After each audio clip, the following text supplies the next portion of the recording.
Tucumã, norte da Argentina. Noite de 21 de outubro de 1963.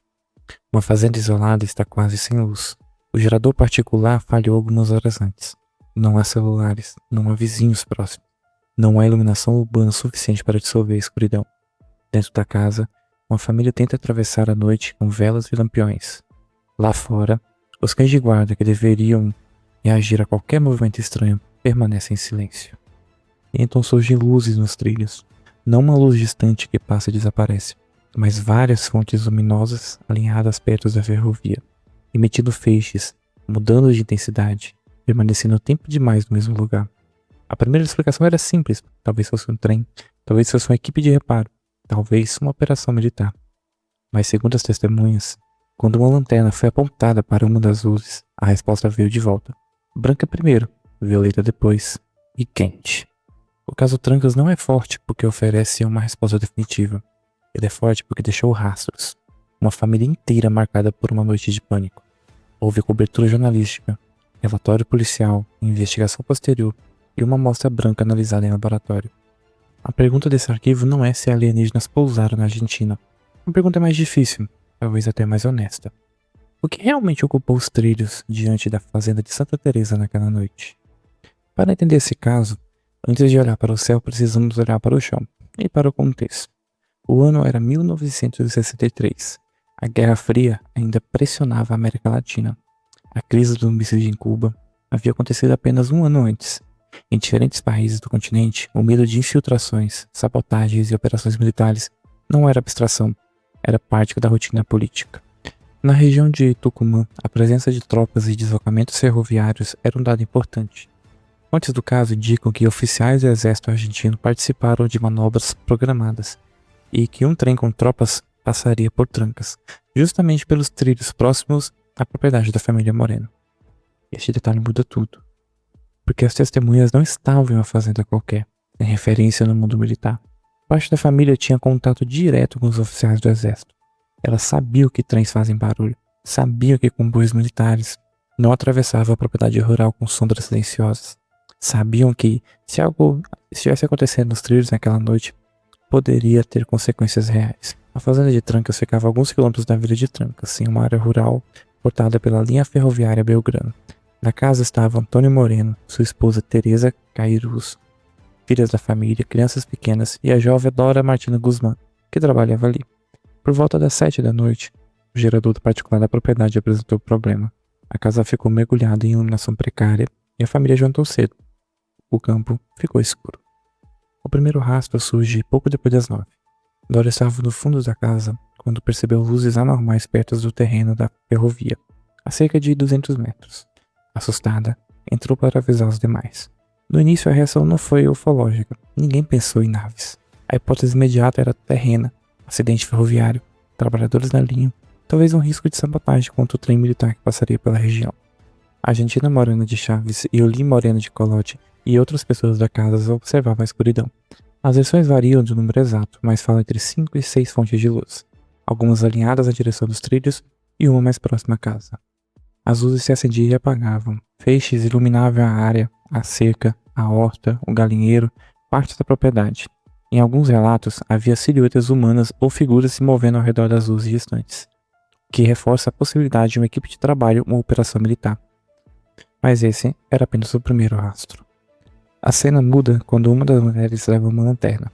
Segundo os relatos preservados, a Argentina apontou o feixe de luz à mais próxima, como quem quer identificar algo no escuro. A resposta, se tomada apenas como testemunho, já é inquietante. A fonte luminosa teria mudado de branco para violeta. Depois, teria projetado um feixe na direção das mulheres e da casa, não um clarão comum, espalhado no ar como farol ou um holofote. Elas descreveram a luz como compacta, coesa, quase material, uma luz que parecia ter limites. Violin, em entrevistas posteriores, diria que chegou a introduzir a mão nesse feixe e que a luz parecia sólida. Para a investigação, é importante tratar isso com cuidado. Não temos uma medição física da luz, temos uma mera percepção testemunhal, relatada sob o medo, no escuro, em condições extremas. Mas também não é um detalhe qualquer, porque a luz veio acompanhada de calor. As testemunhas falam que é uma sensação de queimadura no rosto e no corpo. Dentro da casa, os ocupantes também teriam sentido um aumento da temperatura. Junto disso, veio uma névoa branca e um cheiro forte, descrito como enxofre. A família recuou, portas e janelas foram fechadas, as crianças foram protegidas, a casa virou um abrigo. Durante cerca de 40 minutos, segundo os relatos, as luzes continuaram do lado de fora, e então aparece um detalhe que parece pequeno, mas que nunca deixou de incomodar os investigadores: os cães. A propriedade tinha cães de guarda, animais que deveriam latir para estranhos, motores, passos, vozes, qualquer invasão do território.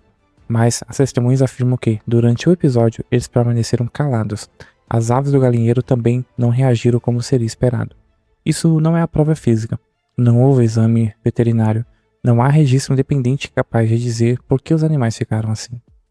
Mas em um caso feito de camadas, o silêncio dos cães se tornou uma camada difícil de ignorar. Por volta do fim do episódio, as luzes teriam se elevado e se deslocado em direção às Sierras de Medina. Alguns relatos mencionam uma névoa espessa e um brilho persistente na direção que os objetos desapareceram. A fazenda voltou ao escuro, mas o arquivo não terminou ali.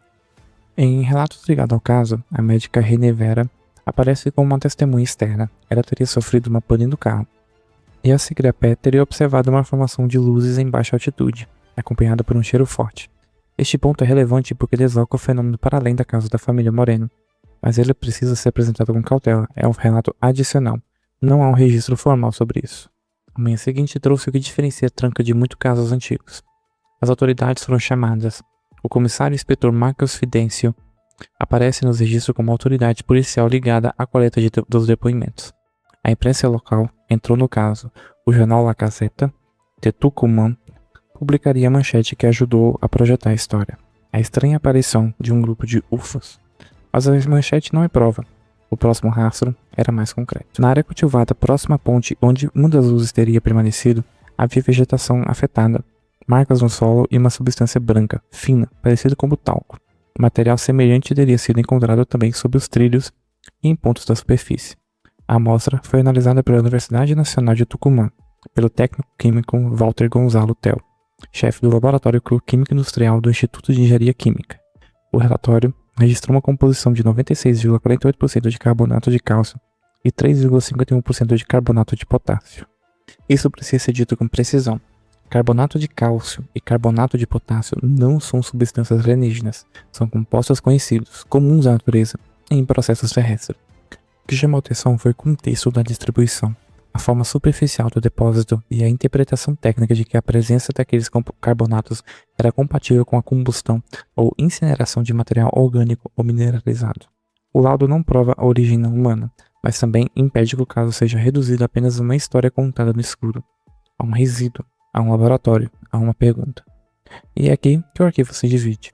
Para a leitura cética, especialmente em análises associadas a Roberto Banches, o caso Trancas pode ser explicado como uma combinação de operação militar, luzes artificiais, contexto de medo e interpretação equivocada sob estresse. Essa hipótese tem força por um motivo simples. Havia mesmo movimentação militar, havia uma ferrovia importante, havia expectativa de passagem de tropas. As próprias testemunhas inicialmente pensaram em acidente, reparo ou sabotagem. Se havia soldados com refletores, fumaça e deslocamento noturno, parte do relato encontra uma base convencional. O pó branco também não exige uma origem extraordinária. Produtos de combustão podem deixar resíduos. Fumaça pode ser interpretada como cheiro de enxofre. Medo, escuridão e isolamento podem amplificar percepções. Essa explicação merece respeito.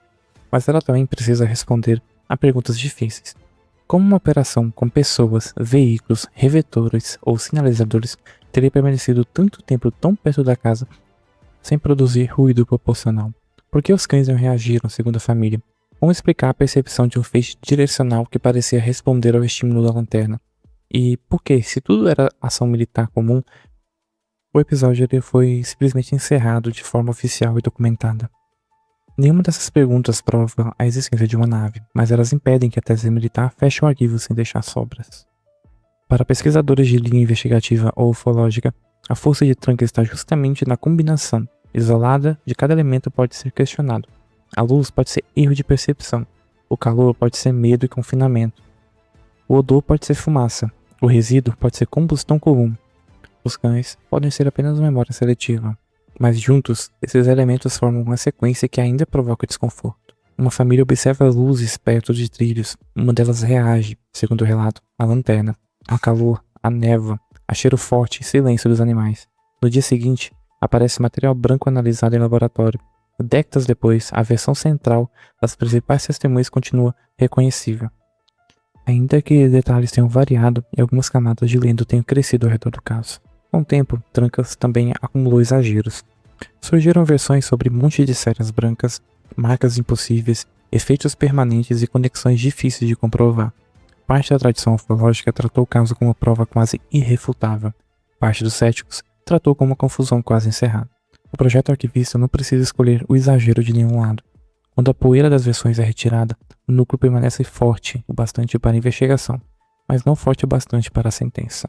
O que temos é uma noite com testemunhas identificáveis no contexto militar real, um conjunto de luzes descritas como incomuns, uma reação de pânico compreensível, um resíduo analisado, uma hipótese convencional plausível e lacunas que continuam abertas.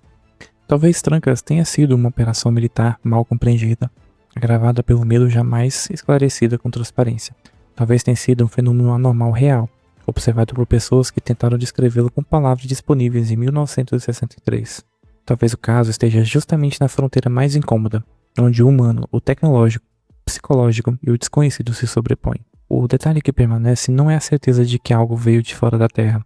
É a pergunta que ficou nos trilhos. Se eram soldados, por que a família nunca reconheceu a operação como humana? Se eram apenas sinalizadores, por que o episódio durou tanto, deixou tanto medo e entrou para a história como um dos arquivos mais discutidos da ufologia argentina?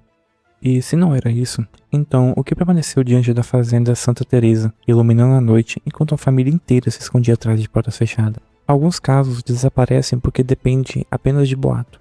Outros sobrevivem porque deixam documento. Trancas sobreviveu porque deixou algo mais difícil de classificar. Testemunhas, resíduos, contradições e uma explicação que, mesmo que possível, não encerra todos os detalhes. O arquivo não confirma a resposta mais extraordinária, mas também não permite que a conclusão seja preguiçosa. Entre a luz vista no campo e o pó recolhido no chão, existe uma distância que ainda precisa ser atravessada. E enquanto essa distância existir, o caso continua aberto. A verdade deixa rastros. Nós seguimos cada um deles.